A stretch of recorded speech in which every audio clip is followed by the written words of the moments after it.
Welcome to all. Today we are going to discuss ancient Indian history. Modern Indian history का series जो है चल रही थी, लेकिन वो सीरीज जो है बीच में ही रोकनी पड़ी। लेकिन आज से हम लोग शुरुआत करेंगे बिल्कुल शुरू से, जो कि एंशियंट इंडियन हिस्ट्री है। और ये लेक्चर जो है हफ्ते में 2 दिन आएंगे, डेली नहीं आ पाएगा, टाइम नहीं मिलता है, तो हफ्ते में 2 लेक्चर आएंगे और इसमें हम सारे टॉपिक्स कवर करेंगे, सारे वो चैप्टर्स कवर करेंगे जो किसी भी कॉम्पिटिटिव एग्जाम्स के लिए जरूरी होते हैं। जैसे कि यहाँ पे सिलेबस दिया हुआ है।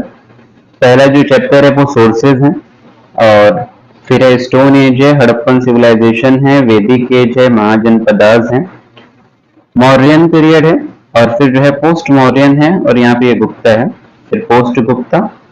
और साउथ इंडियन हिस्ट्री हम लोग अलग से देखेंगे, जैसे पल्लवाज हैं, संगम एज है, चेराज हैं, चोलाज हैं। इन चैप्टर्स में आगे बढ़ने से पहले हिस्ट्री के बारे में थोड़ा सा जान लेते हैं। जैसे कि एंशियंट इंडिया है, यानी कि बिल्कुल शुरुआत से हिस्ट्री समझने की जरूरत है। तो शुरुआत से समझने से पहले हमको थोड़े कुछ बेसिक सी चीजें समझ लेने की जरूरत है। जो भी हिस्टोरिकल पीरियड है या पूरा हिस्ट्री आप देखेंगे शुरू से लेके आज तक, ये 3 फेजेस में डिवाइडेड है, 3 कैटेगरीज में डिवाइडेड है। एक तो जो पीरियड होता है वो होता है प्री हिस्टोरिक पीरियड, एक होता है प्रोटो हिस्टोरिक,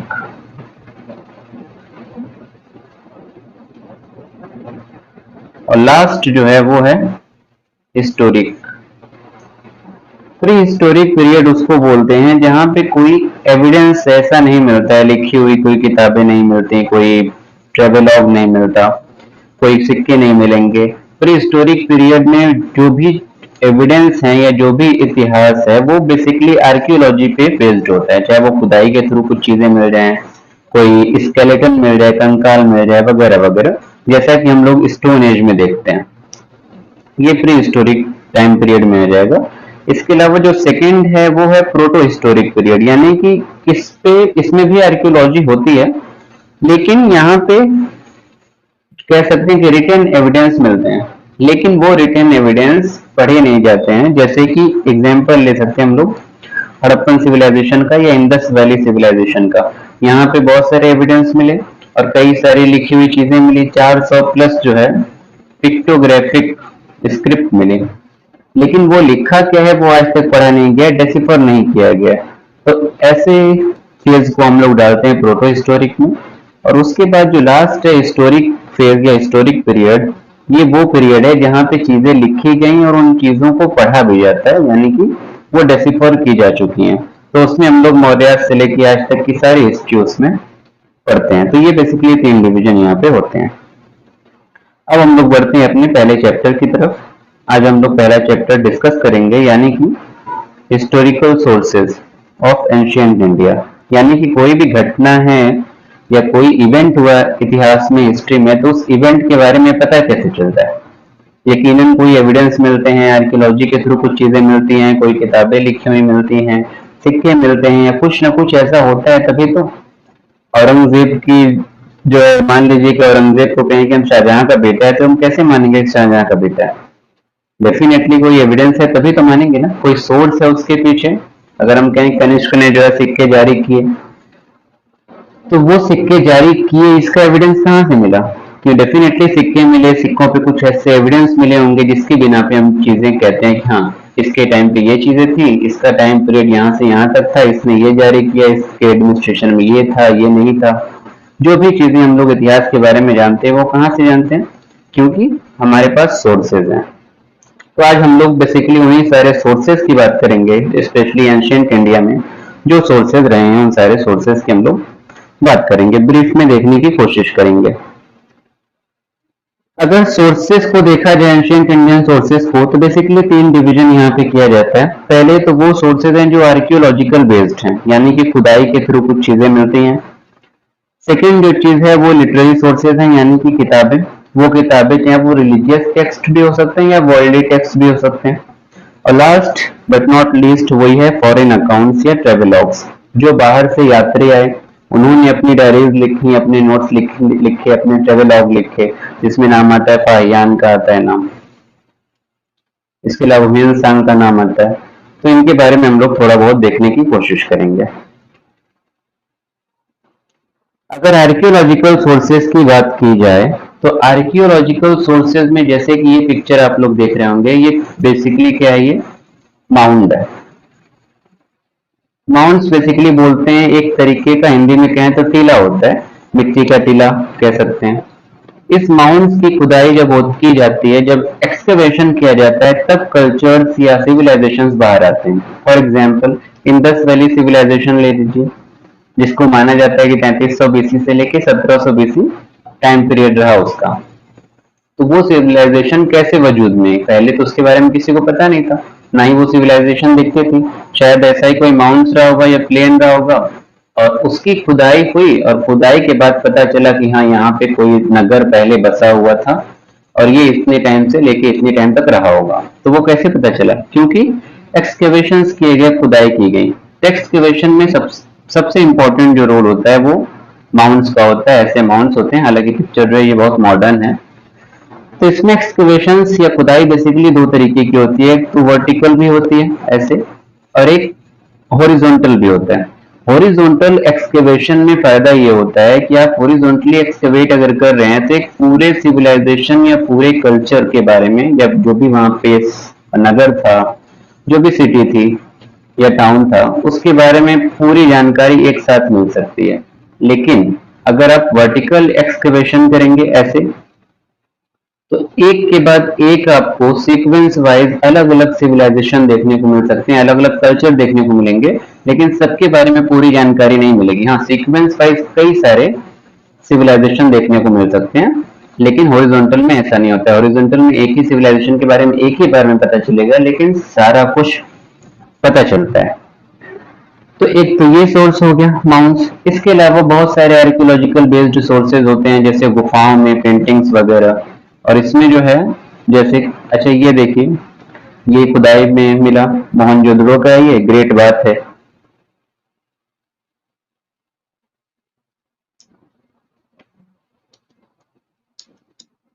इसके अलावा भीमबेटका की गुफाएं देख सकते हैं हम लोग।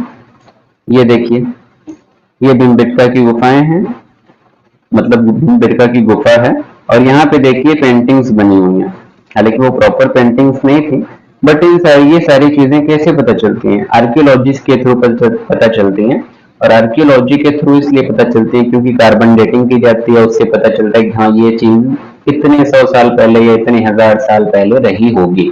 एक अप्रोक्सीमेट कह सकते हैं कि अंदाजा होता है, बिल्कुल एक्यूरेट नहीं होता है, बट आर्कियोलॉजी के थ्रू ही पता चलती है। ऐसे ही जनता लोया की गुफाएं आप देख सकते हैं, ये सारी चीजें आर्कियोलॉजी के थ्रू ही पता चलती हैं। तो इसमें सबसे बड़ा रोल कह सकते हैं कि आर्कियोलॉजिकल सोर्सेज का होता है, और उसमें माउंट्स का रोल हमको देखने को मिलता है। इसके अलावा आर्कियोलॉजी में हम देखते हैं रोल सिक्कों का, क्योंकि सिक्के भी बहुत सारे जारी किए गए। अलग अलग एम्पायर में अलग अलग रूलर्स ने अलग अलग सिक्के जारी किए, और उन सिक्कों के थ्रू बहुत सारी जानकारियां मिली, ना केवल पॉलिटिकल, इकोनॉमिक या सोशल, बल्कि हर तरीके की, रिलीजियस भी कह सकते हैं, हर तरीके की जानकारी उससे प्राप्त होती है। और कैसे प्राप्त होती है? क्योंकि पहली चीज ये कि आप सिक्कों की क्वालिटी देख के उस एम्पायर की कंडीशन या उसमें कैसा, किस तरीके से ऑक्यूपेशन रहा होगा, कैसे व्यापार वगैरह होता था, या इकोनॉमी की कंडीशन क्या थी, ये पता लगाया जा सकता है।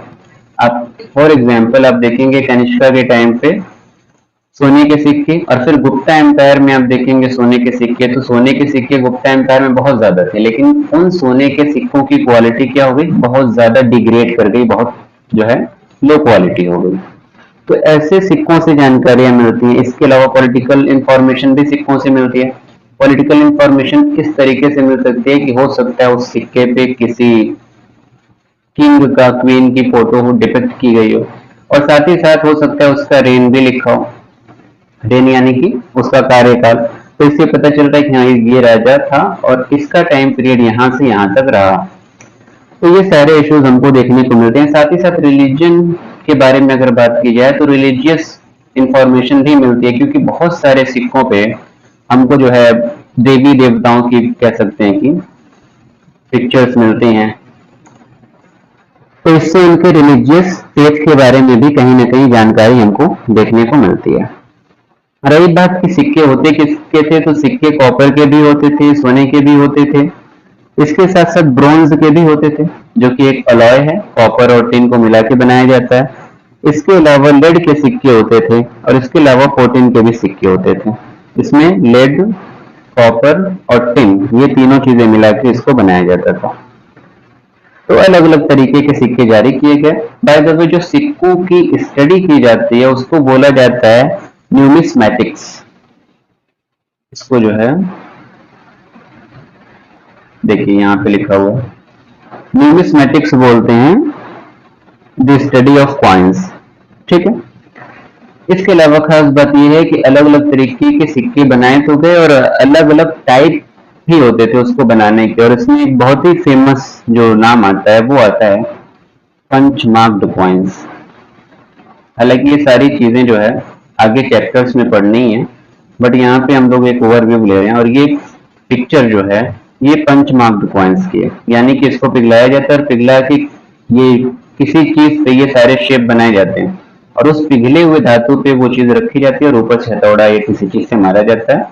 तो ये डिपिक्शंस, ये चित्र जो है, ये इमेजेस जो है बन जाते हैं। और चूंकि ऊपर से मारा जाता है तो पीछे का जो सरफेस होता है वो बिल्कुल सपाट होता है, बिल्कुल सीधा होता है।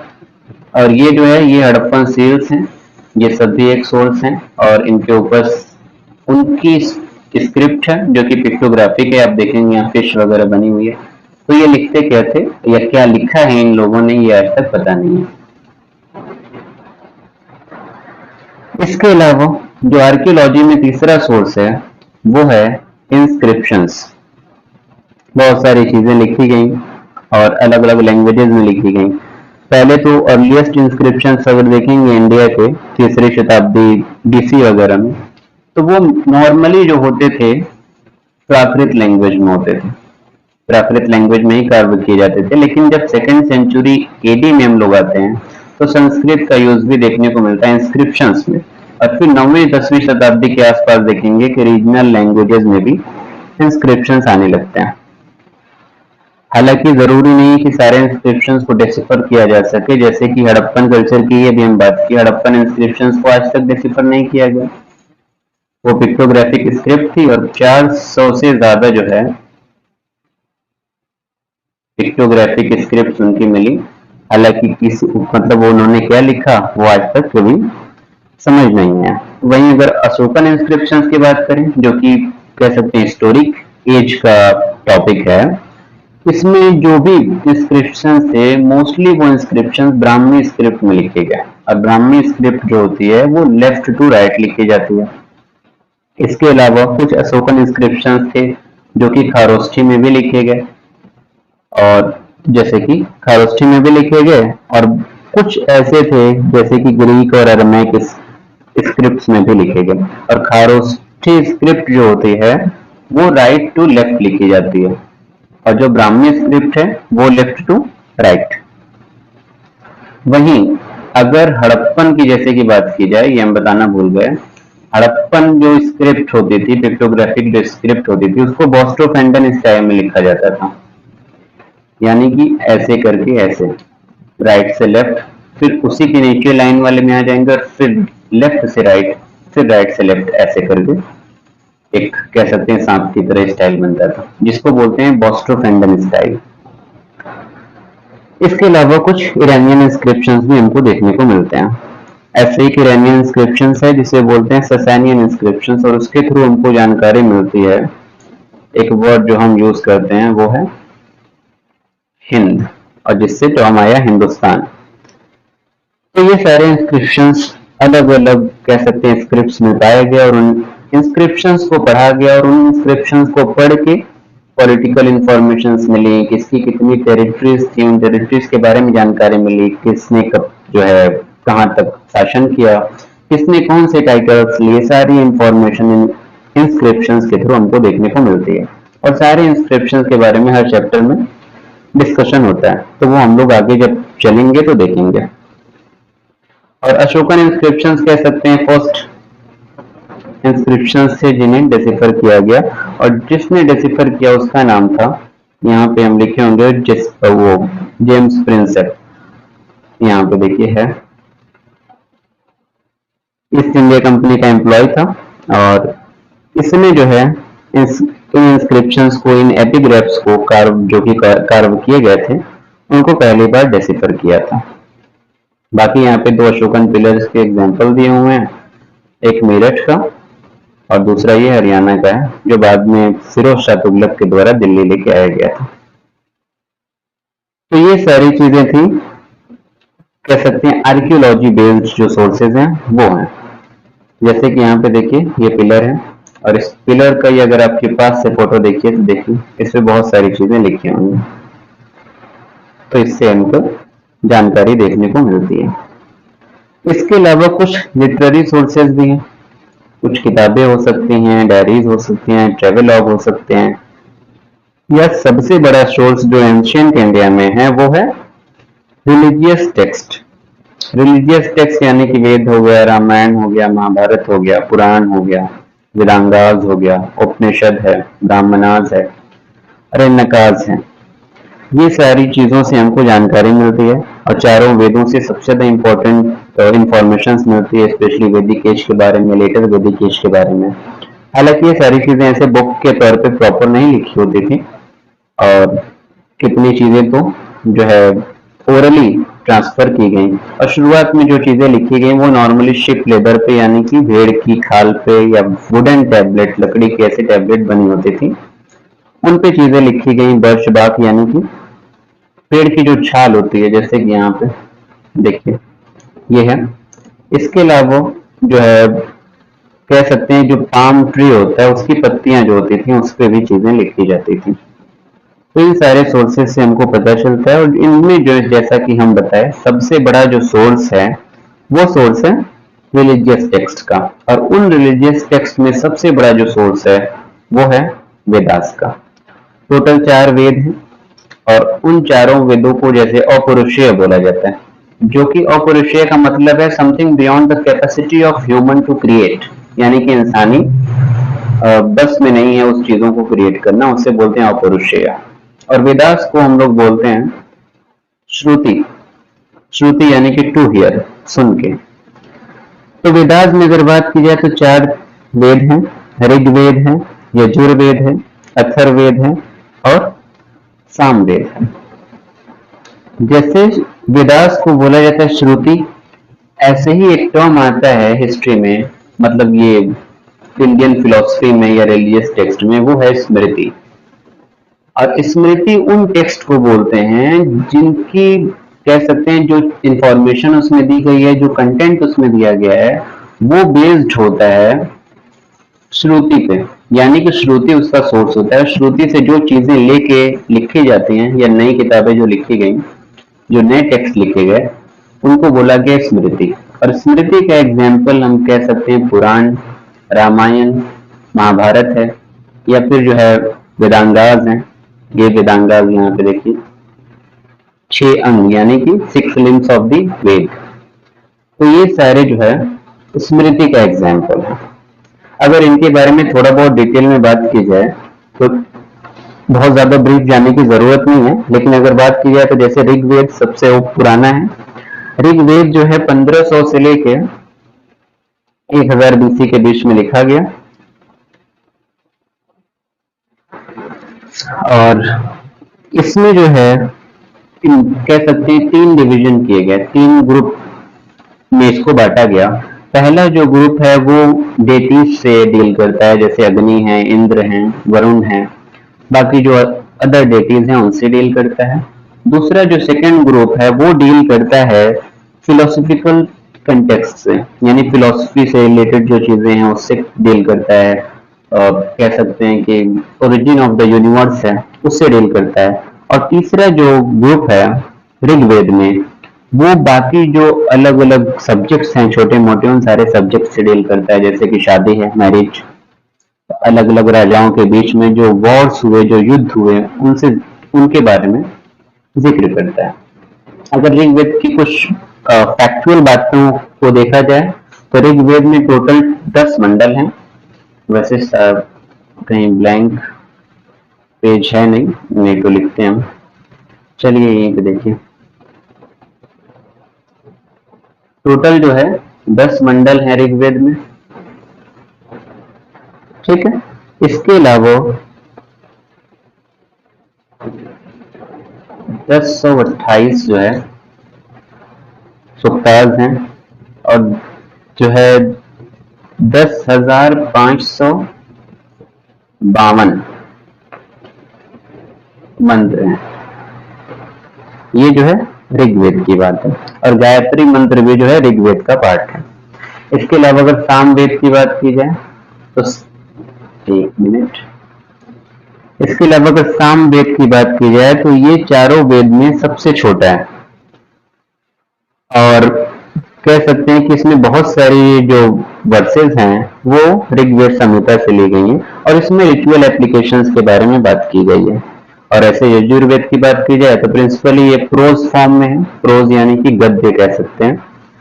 और अथर्ववेद की बात की जाए तो अथर्ववेद जो है कह सकते हैं डायरेक्शन शो करता है, मंत्रास की बातें करता है, जो है एविल थिंग्स की बातें करता है, फिलोसॉफिकल थॉट्स की बातें करता है। और ये लिखा गया था, अथर्ववेद जो लिखा गया था, उनके जिनके द्वारा लिखा गया था उनका नाम था ऋषि अथर्व, ठीक है। इसमें जो है 730 हाइम्स हैं,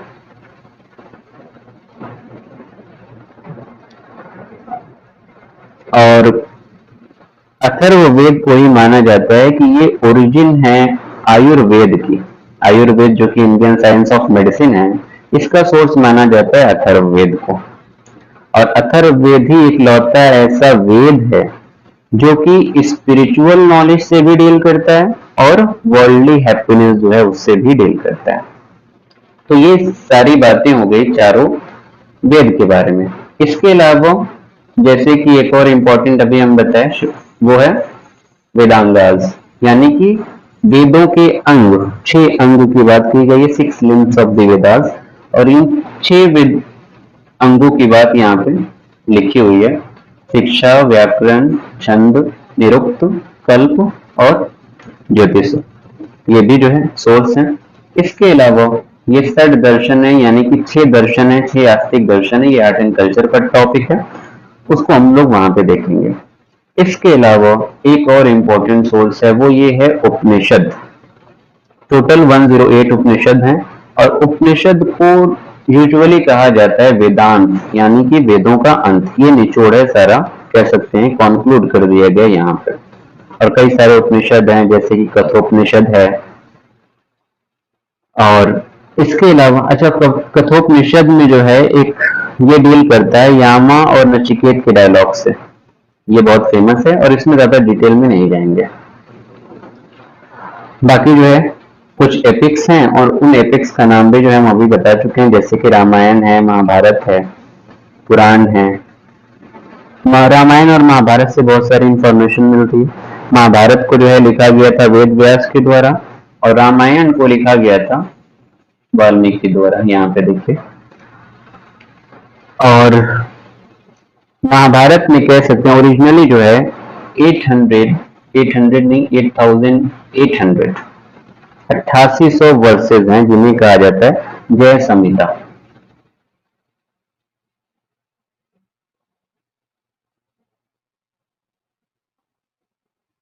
ठीक है, तो ये सारे सोर्सेज हैं, और ये सारे कह सकते हैं रिलीजियस सोर्सेज हैं। इसके अलावा एक और फैक्चुअल बात यह है कि जो हमारा स्लोगन है सत्यमेव जयते, वो लिए गए उपनिषद से, और उस उपनिषद का नाम है मुंडक उपनिषद।